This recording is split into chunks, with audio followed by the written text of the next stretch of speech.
The number 2 overall pick has been shining. Was it a mistake by the Jaguars? And has a rookie receiver, emerged in Green Bay? We'll talk about that on Locked On NFL Draft. Let's go. You are Locked On NFL Draft, your daily podcast covering the NFL Draft. Part of the Locked On Podcast Network, your team every day.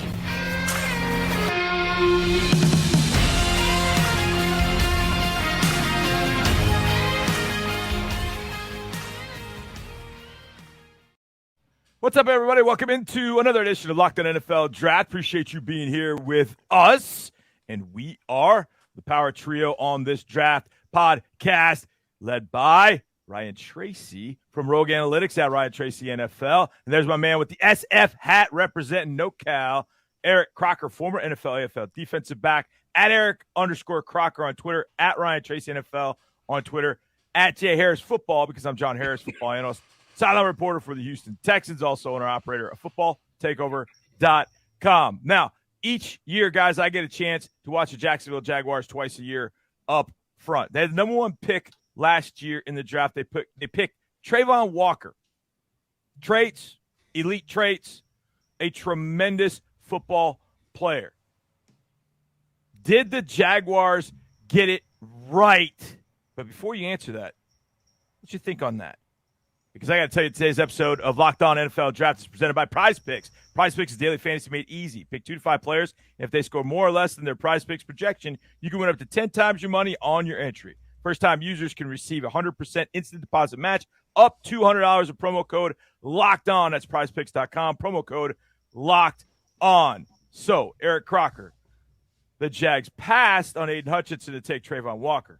Did they get it right? You know, I'm kind of taking the easy way out here, but you got to give it some time, right? Especially for a guy like him. We knew that there would be a transition for Trevon Walker. He was the guy who you had to try to figure out how is his usage going to be at the next level. We knew at Georgia they moved him around that defensive line. They asked him to do certain things where he was going to be asked to do a little bit more at the NFL level, rushing off of the edge, being more of a pure kind of 4-3 outside rusher as opposed to kind of that guy who – essentially, I mean, the way they played him was almost like a 3-4 end. Yeah. Right? So right. Now you want to see him make those splashy plays. He has 2.5 sacks on the season. We've seen the interception. We know the big-time upside that he has, especially with the traits he has. But now he has to come together, and I think that's something that's going to be a process. Ryan, Aiden Hutchinson has been fantastic. He was tremendous against the Chicago Bears on Sunday. 8 tackles, a sack, 1 TFL, had an additional quarterback hit. He's leading the rookies in pressures. I think his number of pressures is up over 25 now.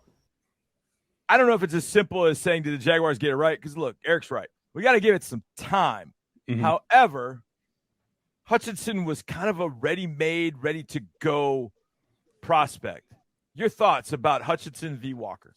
I think you nailed it in terms of where his progression was to his floor, that he could walk in and play. Now, he and George Karlaftis lead the league in 28 pressures right now. Yep. Walker's third, so he's not far behind. And I'm not here to bash Brenson Buckner. That's not what I'm here for. I think he's a good coach, and I think he's going to help Trevon get there. But I don't think that it's the Jags made a poor choice in the player. I think they made bad timing or poor coaching decision choice, because I think if Tom Cullen is still there, Trevon Walker's probably a little farther down the path by now. Cullen is now in Kansas City as their defensive line coach, and Buckner's kind of like picking up the pieces his first year there too. So I think the time is going to be the key thing, and agree with both you guys. But I think that's the difference. They had somebody ready-made to do that adaptation right now. I think that would have gone a little bit farther by now. Eric, Ryan brings up a great point. And I say this having watched the New York Giants on Sunday up close and seeing what Brian Daboll's doing with that team. And look, Daniel Jones, I want to be nice. And he had 153 rating against us. He made a couple of big plays. But Daniel Jones isn't the reason the Giants are winning. Saquon Barkley is a big reason why. The defense in Wink Martindale, and by the way, Dexter Lawrence is one bad dude. But the coaching staff that Brian Daboll has constructed in New York has made a significant change for that whole organization. You've been in NFL organizations, professional organizations, Eric. How important does that aspect? It's not one we talk a lot about, as Ryan pointed out, the developers as coaches. How important does that become for Walker, Hutchinson, and every rookie that comes in? It's huge. Having those guys that you can lean on to guide you in the right direction, being able to follow guys. And one thing as it pertains to being a coach, you hear this talked about a lot, and it might go over a lot of people's heads, or maybe they kind of just brush it off because right now the sexy thing is having that young offensive-minded coach that's going to put up a bunch of points and whatnot. But ultimately, to get the most out of your players, you need a leader of men.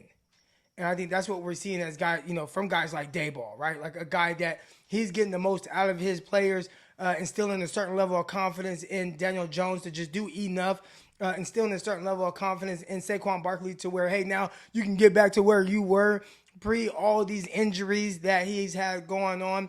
And I think right now with Doug Peterson is going to be that same thing, figuring out from his coaching staff, from him to get the most out of a young defensive end that they invested a lot of capital into. Yeah, there's no doubt, number one overall pick. They invested a lot of capital. And look, there's no doubt he's an incredible athlete. And I know the Jags are doing some different things with him, moving him around. Maybe not as much with Aiden. Aiden's putting his hand in the ground, and he's rushing from a 4-3 spot. So maybe there's development time still needed for Trevon Walker. And, Ryan, we went through this many, many years ago here in Houston. Mario Williams was kind of a project, and he was drafted out of NC State. And it's like, man, Houston fans really, because they didn't get Reggie Bush, they were quick to slam Mario. But if they gave Mario some time, by year 2, he was that close to getting voted to Hawaii. Walker just needs time, right? Or do you think he needs time and something else? I think it's just time myself. I like the athleticism. He still shows it. It's going to be his base. It's about technique. It's about playing from the point of leverage. I think he's going to spend the offseason specifically getting into the wide nines and being able to attack not just the tackle that he's facing, but get to that spot where the corner should be. I think once he gets that kind of spatial awareness, that's going to change the game for him. That would really help, getting in more of a wide nine, something where it's use your athleticism to get upfield right now and then kind of bend that corner. I know that helped with some guys like Arden Key, kind of change the trajectory of his career. He was with the Raiders, wasn't that great, went to a scheme where he was able to rush in the wide nine, and then all of a sudden you see him have a 6.5, 7-sack season. Absolutely. And, boy, I would have loved Arden Key here in Houston, but maybe there's more time because we need a few defensive ends down here for sure. Arden Key would have looked very, very nice. But there is a rookie that I don't want to use the word finally, but maybe the Packers have found a receiver that is a rookie. Maybe. We'll discuss Christian Watson next, but I want to talk to you a little bit about Prize Picks. And maybe yesterday when you got on prizepicks.com or you loaded up the Prize Picks app on your phone, maybe you picked Christian Watson for more than one touchdown. Now, I don't know what his Prize Picks projection was yesterday, but I guarantee you it wasn't 3. But that's how Prize Picks works. If you felt really confident in Christian Watson, you just click more, you pick 3 or 4 other players, you hit more or less on their Prize Picks projection, bada bing, bada bang, you're a winner. And you can win 10 times your money on any entry. And it doesn't have to be NFL. It doesn't. Now, I'd assume that if you're listening to this podcast, it's NFL. I get it. But you might like college football. You might like college hoops. College hoops is getting started. How about Drew Timme from Gonzaga the other night? Looked good against Michigan State. All of that you can just simply put, what's the Prize Picks projection? I'm going more or less. Pick your winners, 10 times your money. It's that simple. Download the Prize Picks app or go to prizepicks.com to sign up and play daily fantasy sports. First-time users can receive a 100% instant deposit match up to $100 with promo code LOCKEDON. Deposit 50, you get 50. Deposit 100, you'll get 100. Don't forget to enter promo code LOCKEDON and sign up for instant deposit match up to $100. It is Prize Picks. Appreciate you for making Locked On NFL Draft your first listen today. For your second listen today, check out Locked On Sports today. From the games that matter the most to the biggest stories in sports, go beyond the scoreboard and behind the scenes with local experts and insights only Locked On can provide. Locked On Sports today, available on this app, YouTube, and wherever you get podcasts. Now, before we get to Christian Watson, I want to keep you safe. Simply safe. home security system 24/7, 365. I know when you hear the word insurance and safety, we got to stay safe. We got to be insured. That's essentially what Simply Safe is. It's not the sexiest thing in the world, right? But you know what's one of the worst things in the world? If you have damage in your house because of a burglar, you have someone that comes in and steals something incredibly valuable to you and your family. Well, Simply Safe is there to prevent that. 24/7 monitoring agents ready for you at any point, and they can decipher whether a threat is actually real. Simply Safe tech support staff is unmatched. They're named the best home security system of 2022 by U.S. News and World Report, a third year in a row. An emergency 24/7 professional monitoring agents use Fast Protect technology exclusively from Simply Safe to capture critical evidence and verify that the threat is real so you can get priority police response. Don't miss your chance to save big on the only security system that we recommend. Get 50% off. That's 50% off any new Simply Safe system at simplysafe.com/LockedOnNFL. This is their biggest discount of the year, so don't wait. That's simplysafe.com/LockedOnNFL. There's no safe like Simply, with an I, Simply Safe. All right, Ryan, Christian Watson, 3 tutties, 4 catches, 108 yards. Did Christian Watson break through the Aaron Rodgers confidence wall forever, or maybe just for 1 week? For a while, I think. I think he's going to get more opportunities. I think subliminally, I think Aaron's going to be more willing to go back to the well. Now, if he continues to make good on those catches, I think everything's going to be fine. Gets another case of the drops or anything like that, I think this is touch and go. We're walking on a wire here. If he can stay on, I think he's going to be just fine. If not, it could be a little bit more turbulent. How did Davante Adams over the years, guys, how did he earn Rodgers' respect? Because Rodgers had been the starter for, I think at that point, probably 7-8 years before Davante got in there. I think it was 2014 or 2015. Was it as simple as he could get himself separation, get open, and then make catches? Or do you think there was something more to it, Eric, that Davante Adams earned that trust of Aaron Rodgers, and can Watson do the same thing? I think Davante Adams was able to grow with Aaron Rodgers. And obviously, Aaron Rodgers was more established. I think having that veteran alongside him, there was Jordy Nelson back in those days, back in the old days. Feels like forever when Jordy Nelson was out there on the field. But I think having guys like Jordy Nelson really helped the development of Davante Adams, because it wasn't one that just hit the ground running. It took some time. He had some games that were explosive here and there, but overall, it wasn't until like his 3rd or 4th year where things really started to get headed in the right direction, and then they continued it from there. Well, for Christian Watson, we're talking about a guy that's coming from North Dakota State, talking about FBS level, right? Hasn't played against the highest level of competition. As a receiver, he wasn't asked to be a high-volume catch-type guy. What did North Dakota State do? What are they known for, man? They are pounding that rock. They got multiple running backs. They're rotating those guys in. And then every once in a while, just when you forget about Christian Watson, they'll throw the ball to him. Well, in the Packers offense, yeah, they're going to run the rock with Aaron Jones and those big running backs that they have. But they're also going to throw the ball. And you know Aaron Rodgers is very meticulous with how he wants you to run your routes, the depth that he wants you to run those routes at. And if you're not doing those things, he can be very frustrated. We saw early on, week 1, that big drop by Christian Watson. I think this game, he made up for it. You talked about it, 4 catches, 3 touchdowns. It was almost reminiscent of Randy Moss against the Dallas Cowboys on Thanksgiving back in 1998. Yep. That was the first game that came to my mind when I saw 3 catches, 3 touchdowns. But one thing that really stood out to me, there was a miss. And I looked at the reaction of Aaron Rodgers. And he just looked so like, how dare this guy not catch this ball? And it was one of those where he probably in his head went back to, well, I know Davante Adams would have caught it, because Christian Watson's running and he starts to slow up. And then he looks and like, oh, crap, the ball is coming. Then he tried to speed up and the ball was just overthrown by about that far. If he would have just kept running, probably would have fell right in his lap. Those are the things that are going to continue to frustrate Aaron Rodgers. They'll probably talk about it and go over it. But the more you make plays, the more, okay, you can have one of those moments. All right, let's talk about it and continue to build on that. So I think it's kind of just getting started. More of a deep threat right now. We saw the crossing route that he caught for a touchdown. Do some things where he can use his long stride, athleticism, and space. And, probably get in the end zone a few more times before the season ends. Is there a possibility, this one for both of you, Ryan, we'll start with you, Is there a possibility? I think the Packers have 7 games left. Can he do enough in 7 games to earn enough of Rodgers' trust? And look, we don't even know whether Rodgers will be back with the Packers, but if he does enough over the next 7 games, is that enough for Packers management to go, hey, I think we've got our guy or guys with Romeo Doubs as well.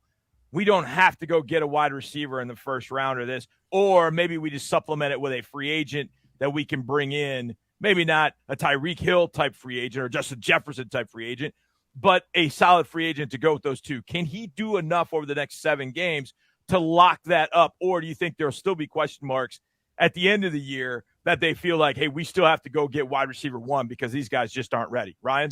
We all know this is a what have you done for me lately league. I think that leaves a lasting impression. I think if he can build up and put together 4 or 5 games where he can be a true number 1 target in the passing game, I think he can earn that trust and honestly put some of the worries away, not only from Aaron, but from management as well. Because like you said, we don't know that it's going to be Aaron Rodgers next year. How does he get along with Jordan Love right now? Is there another prospect out there that they might either trade for or they think they're going to the draft? I think if he does enough, he'll leave that last impression on a positive note. I think he'll be all right, and Dubs is an insurance policy.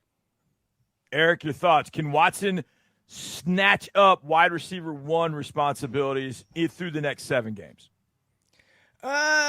Next 7 games is tough, but I guess when you look at who they have at receiver right now, right, they're trying to count on old man Sammy Watkins, and I say old man, I feel like he's been in the league forever, but he might still be in his 20s. But trying to count on guys like Sammy Watkins, and you have Romeo Doubs. I know they like him. They try to force feed him the rock. That hasn't been a very consistent connection. So I do think there's a scenario where, is he again high volume guy? I don't know, but over the next 6-7 games, can he be a guy who consistently is around, 80 to 100 yards because of the big playability? I absolutely believe so. Yeah, I fell in love with watching his film. He's from Tampa Plant High School, and I'm amazed by guys that come out of there. And I was interesting because we have a guy on our team, Chris Moore, who came out of Tampa High School, or Tampa Jefferson High School, not recruited by any of the big 3. He ends up going to Cincinnati. He's carved out a 7-year career in the NFL now. Now he's not at the level of Watson, but he's been able to do it. Tampa Plant High School, Christian Watson comes out of there. He can absolutely fly. He puts on some weight. He grows a little bit at North Dakota State. Trey Lance likes throwing the ball to him, and he emerges as a guy that was kind of banging his head in the first round. Is he going to go in the first round? The Senior Bowl, he was just tremendous.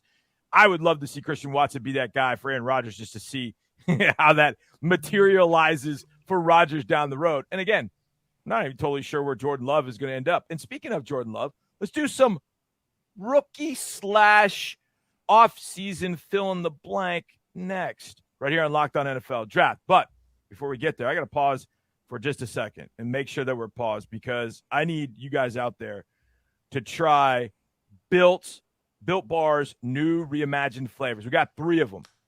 3 new reimagined flavors, okay? Cookie dough topper. Now, I want you to tell me I don't really like cookie dough. What person doesn't like cookie dough? Cookie dough topper. Coconut brownie bar. Coconut brownie topper. And because it's the holidays, we're throwing in white chocolate peppermint granola. But it's Built's take on the granola bar, so it's more filling and insanely tasty. And candy cane brownie. Now, hold on. Candy cane brownie in a Built bar? Candy cane brownie puff. Oh, my goodness. Built puffs are like biting into the universe's most delicious cloud. And seriously, when you have one of these, and you're going, yeah, right, John, you're speaking for Built. Really? Yes, absolutely. When that box of Built came to the house, they were gone. You got 2 dudes in this house, and they scarfed them down. The box was gone in 3 hours. 3 hours. Now, I don't recommend you eating anything in 3 hours, but that's because Built was so good. They're revolutionizing nutrition as we know it with 100% real chocolate, 17 grams of protein, and shockingly low sugar and calories, 130 calories. It's the best snack you can have. It's the best little breakfast on-the-go snack you can take with you. Built, you got to try this. Get 15% off your order right now by using the code LOCKEDON15 at Built.com.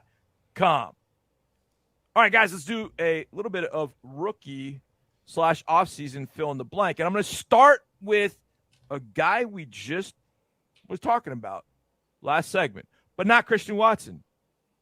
Ryan Tracy, we'll start with you. Packers quarterback Jordan Love will fill in the blank in 2023. Replace Aaron Rodgers as the starting quarterback of the Green Bay Packers.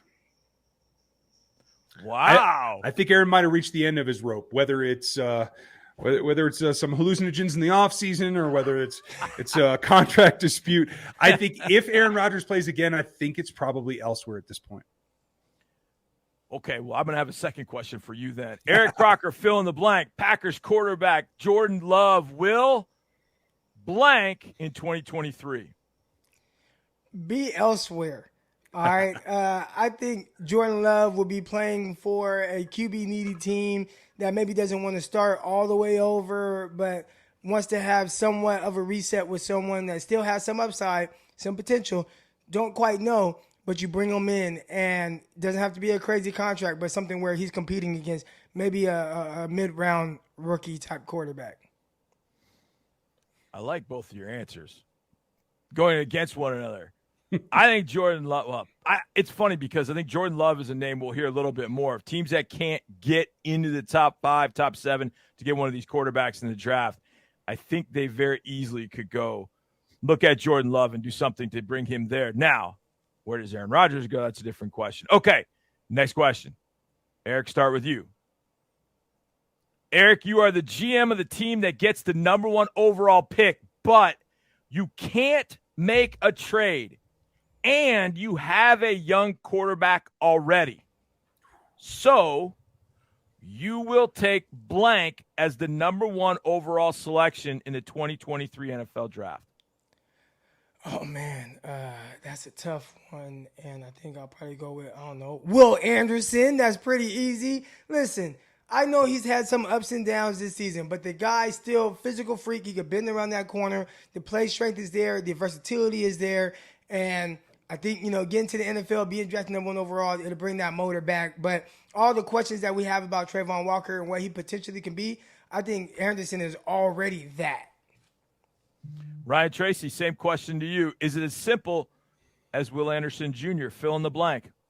I concur with my esteemed co-GM, Eric Crocker. I will say this, too. I'd like to see him go somewhere where he can get some veteran help to make the transition. I'd love to see DeMarcus Ware offer him some advice, maybe end up in Denver, that kind of thing. I would like to see that mentorship for him because I think we've seen a little bit of a down season from him overall. The more I crunch his numbers, the more I'm like waiting for an explosion. It might have to wait until he's a rookie. I'm going to roll the dice. Because, I don't want to be prisoner of the moment, but I kind of am. I watched Dexter Lawrence yesterday absolutely dominate a football game. The week before that, I saw Fletcher Cox make some plays against us. The week before that, I watched Jeffrey Simmons completely destroy 330-pound men. Jalen Carter, to me, is not completely outside the realm of possibility. I know that Will Anderson Jr. is too enticing, and I would take Will Anderson Jr. I'm in agreement. But I think a team would look at Jalen Carter and look around the league and see some of the defensive game wreckers from the inside and go, we got a chance to get him. Man, I might do that. But it's Will Anderson Jr. There's very little question about that. Okay, last one. First receiver in the draft has already been selected. His name is Jordan Addison from USC. He went about 6 picks before your team that has a wide receiver need in the first round. As a GM, Ryan Tracy, you will select blank. I had to go pull up my rankings currently. You can find those on NFL33.com, by the way. And I just changed this last week after our discussion, to tell you the truth. It is not Quentin Johnson. It is, if he comes out, Jackson Smith-Njigba right now, that is the guy. Going back to JSN, if he's healthy. Eric Crocker. Jordan Addison has been picked 5 to 6 picks before your team that has a wide receiver need. You as the GM will select blank for your team. I talked a lot about not knowing if there are any like sure first rounders. Everybody said Quentin Johnston, that guy is a surefire first round pick. And you look at his athleticism, his build, his height, his size. And if I'm picking for the 49ers, if I'm the GM of the San Francisco 49ers, you need that. Who are the 49ers receivers right now? You got Brandon Ayuk, 5'11", 200 pounds, nice possession receiver, run after catch gives you that. Deebo Samuel, 5'11", 220 pounds, nice possession receiver, gives you run after catch. Who is the guy that is that, hey, I can throw the ball up there and I can make my quarterback right when he's wrong? And with the 49ers having Trey Lance coming back next year, he will be the guy. Hey, man, maybe he throws the pass high, or maybe he wants a guy that's going to stretch the field. And when you look at Quentin Johnston, he brings you an element of both of those things and being able to move around, play outside and in the slot. So let's go with Quentin Johnston to the San Francisco 49ers and give the 49ers more weapons if they didn't already need any more, right? Man. Yeah, you look at the 49ers offense right now, man. You're talking about Deebo Samuel, Brandon Ayuk, George Kittle, Christian McCaffrey, Kyle Juszczyk, and then throw in a guy like Quentin Johnston to put the cherry on top. So no excuses after that. Man, Aaron Rodgers is going to love to throw to all those guys, man. Holy cow. That's gonna be fun to watch. All right, boys. Great show. Excellent job. And we thank you for making Locked On NFL Sports your first listen. For your next listen, check out the Locked On Sports Today podcast. The biggest stories of the day, plus instant reactions, big game recaps, and the take of the day. Available on the Odyssey app, YouTube, and wherever you get podcasts. I'm with Eric. I would have taken Quentin Johnston, 6'4", 215, and runs like the wind, 40-plus inch vert. I'll take my chance with him. And, I wouldn't mind a guy like that in Houston either to match with Nico Collins. That would be kind of fun. A couple of power forwards out on the perimeter would be kind of nice. You guys are the best. Eric, great job. Ryan, excellent job. The rest of this week, man, we got our Friday night draft. We'll talk a little bit more about running backs. It's going to be a fun week. Stay with us right here on Locked On NFL Draft. Let's go.